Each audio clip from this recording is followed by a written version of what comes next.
Assalamualaikum warahmatullahi wabarakatuh. Pada tutorial kali ini kita akan membahas tentang kesadaran air. Kesadaran air ini hanya ditentukan oleh jumlah ion kalsium dan magnesium.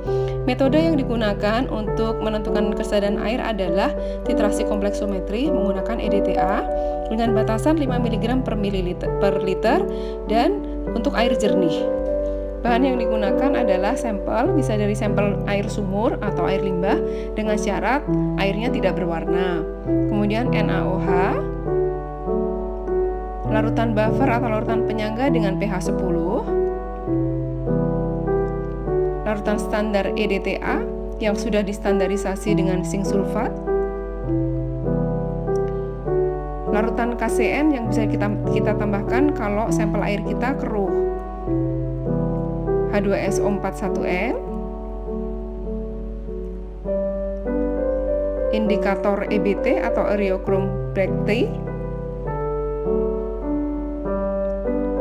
indikator Murexit,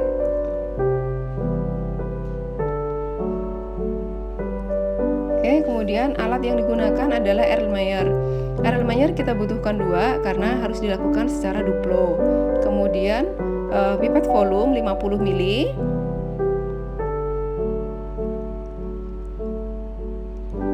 pipet volume 25 ml,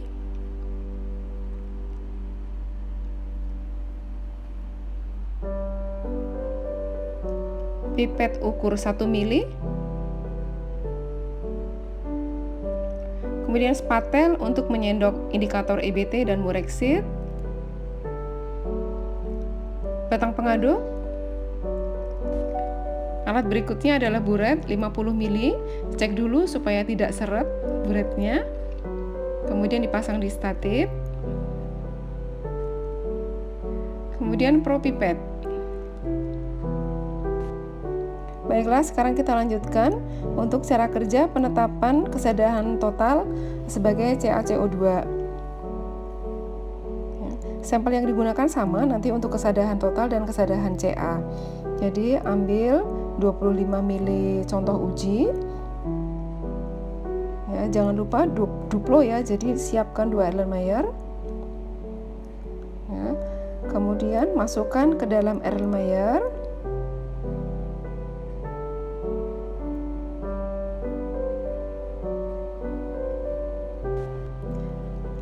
Kemudian tambahkan dengan air suling hingga volumenya 50 ml.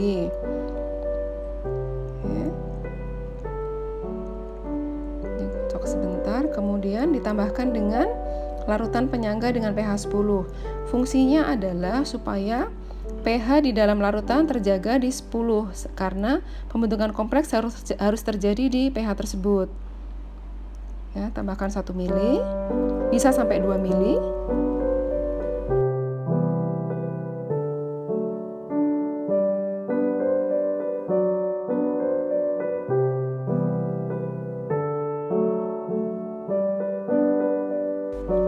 Setelah ditambah larutan penyangga, dikocok-kocok, kemudian ditambah dengan indikator EBT. Ya, indikator EBT seujung spatel. Kira-kira kalau ditimbang beratnya 30-50 mg. Ya, dimasukkan ke Erlenmeyernya. Nah, nanti warnanya akan menjadi ungu. Ya. Kemudian dititrasi dengan larutan EDTA sampai titik akhirnya berwarna biru. Birunya biru dongker. Oke, tunggu. Nah, kalau sudah warna biru, titrasi harus dihentikan. Nah, tapi kalian harus cek dulu. Kalau volume EDTA yang dibutuhkan itu lebih dari 15 ml, maka kalian harus ulang dengan mengencerkan contoh uji. Ya.